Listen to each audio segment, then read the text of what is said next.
En el video anterior recapitulamos la historia hasta inicios del siglo XX, en donde las computadoras de propósito específico funcionan para una sola cosa, empezaron a ser todo un éxito en el gobierno y en los negocios, ayudando en las tareas manuales y a veces hasta reemplazándolas completamente. Pero la humanidad siguió creciendo y para la primera mitad del siglo XX la población prácticamente se había duplicado. Por ejemplo, cerca de 70 millones de personas fueron movilizadas para la Primera Guerra Mundial y la Segunda involucró a más de 100 millones de personas. El comercio mundial y las redes de tránsito se interconectaron como nunca antes. La ciencia y la ingeniería alcanzaron nuevos límites, incluso ya se pensaba en visitar otros planetas. Ocurrió una explosión en la complejidad y en la burocracia y por consecuencia en la cantidad de datos, lo cual aumentó la necesidad de automatización y de computación. En poco tiempo, esos dispositivos electromecánicos, que al principio eran de tamaños de gabinetes, empezaron a crecer hasta convertirse en monstruos gigantes que ocupaban toda una habitación y que también eran de costoso mantenimiento. Llegando a ese punto, era inevitable y necesaria una innovación.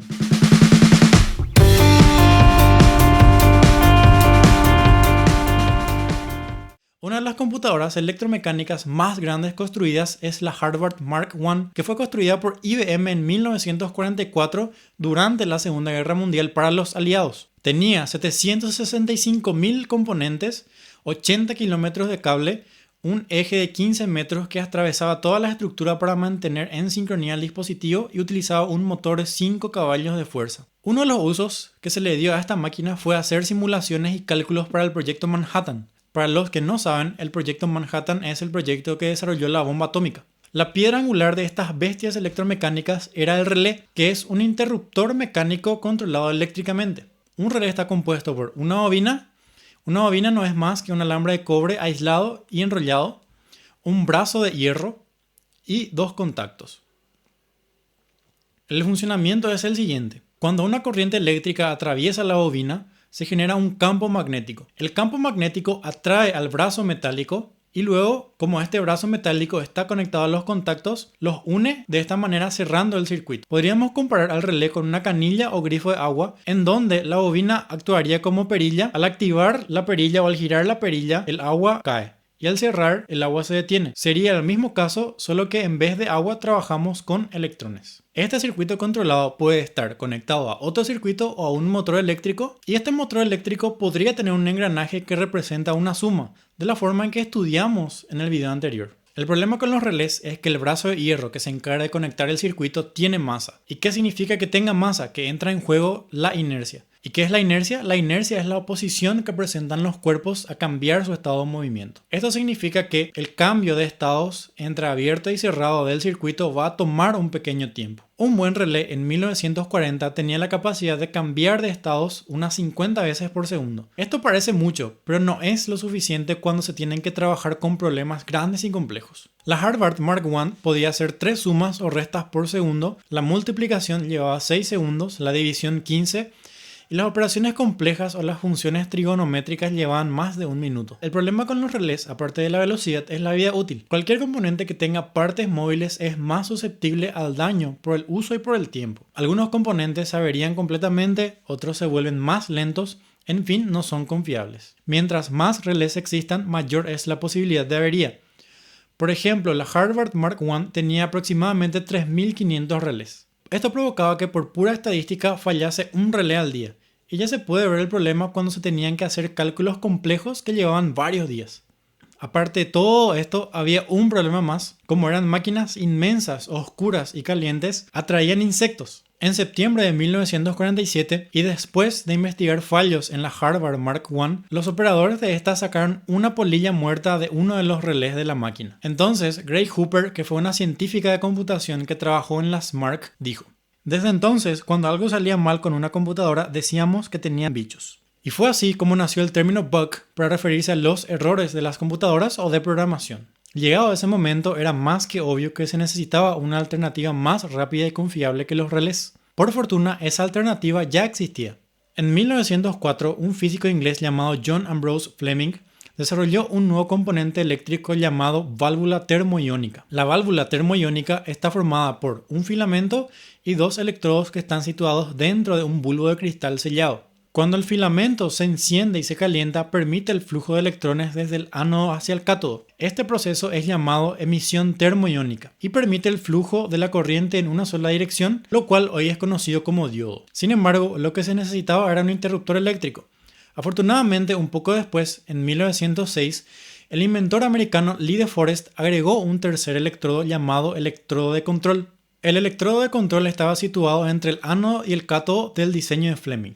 Al aplicar una carga positiva o negativa en el electrodo de control, permite el flujo o detiene la corriente respectivamente, logrando así la misma funcionalidad que los relés, pero sin el problema de las partes móviles, teniendo más confiabilidad ya que se dañaban menos con el uso y también mayor velocidad. Estos tubos tenían la capacidad de cambiar de estado miles de veces por segundo. Estos tubos triodos fueron la base para la radio, los teléfonos de larga distancia y muchos otros dispositivos electrónicos por cerca de 50 años. Sin embargo, estos tubos de vacío no eran perfectos, eran frágiles y se podían quemar como los focos o bulbos de luz. Los bulbos o tubos de vacío eran costosos. Las radios normalmente llevaban solo uno. Sin embargo, las computadoras podían requerir cientos de miles. Afortunadamente, para la década de 1940 se volvieron más accesibles e hicieron factibles computadoras en base a este componente.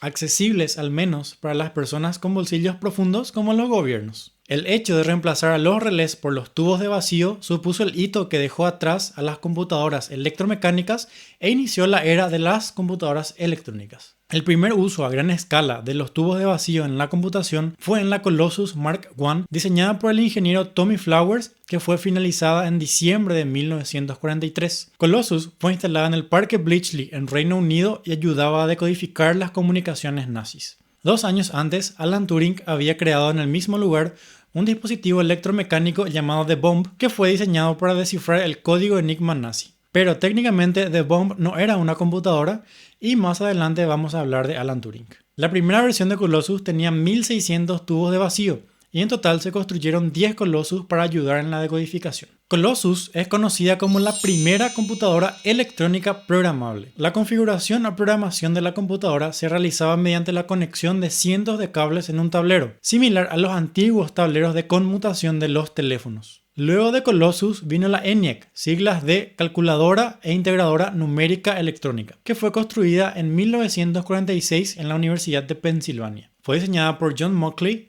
y J. Presper Eckert y fue la primera computadora electrónica programable de propósito general. ENIAC podía realizar 5000 sumas y restas de 10 dígitos por segundo, mucho más que todos los dispositivos creados hasta el momento. Operó durante 10 años y se calcula que hizo más operaciones aritméticas que toda la humanidad hasta ese momento. Pero debido a las constantes fallas de los tubos de vacío, ENIAC era solamente operacional durante la mitad del día antes de dañarse. Para la década de 1950, incluso la computación basada en tubos de vacío estaba llegando a sus límites. Se necesitaría un radicalmente nuevo interruptor eléctrico para poder reducir los costes y el tamaño, así como aumentar la velocidad y confiabilidad. En 1947, los científicos de los laboratorios Bell, John Burden, Walter Britton y William Shockley, crearon el transistor, y con la invención de este se inició toda una nueva era de la computación. La física detrás de los transistores tiene sus complicaciones, así que vamos a ver solo lo básico. Un transistor cumple la misma función que un relé o un tubo de vacío, es decir, un interruptor eléctrico. Los transistores están hechos de un elemento llamado silicio, que en su estado puro es aislante, es decir, no permite el paso de corriente eléctrica. Pero, gracias a un paso llamado dopaje, se le agregan otros elementos al silicio, los cuales permiten la conducción de la corriente eléctrica. Entonces, dependiendo del elemento que se le agrega al silicio, este puede tener exceso o defecto de electrones. El transistor está construido con 3 capas de estos tipos de silicio en forma de sándwich. Cada capa representa un conector y estos conectores son llamados colector, emisor y base. Cuando hay un flujo de corriente entre la base y el emisor, este también permite que exista un flujo de corriente entre el emisor y el colector, cumpliendo de esta forma el objetivo de comportarse como interruptor eléctrico. Ya el primer transistor de los laboratorios Bell se mostraba muy prometedor, ya que podía cambiar de estados unas 10.000 veces por segundo. Y al contrario de los tubos de vacío que eran fabricados de vidrio y de componentes internos frágiles, los transistores eran sólidos, es decir, mucho más resistentes. También los transistores podían hacerse mucho más pequeños de lo que los relés y los tubos de vacío podían. Gracias a esto se pudieron construir computadoras mucho más baratas, como por ejemplo la IBM 608, que fue lanzada en 1957.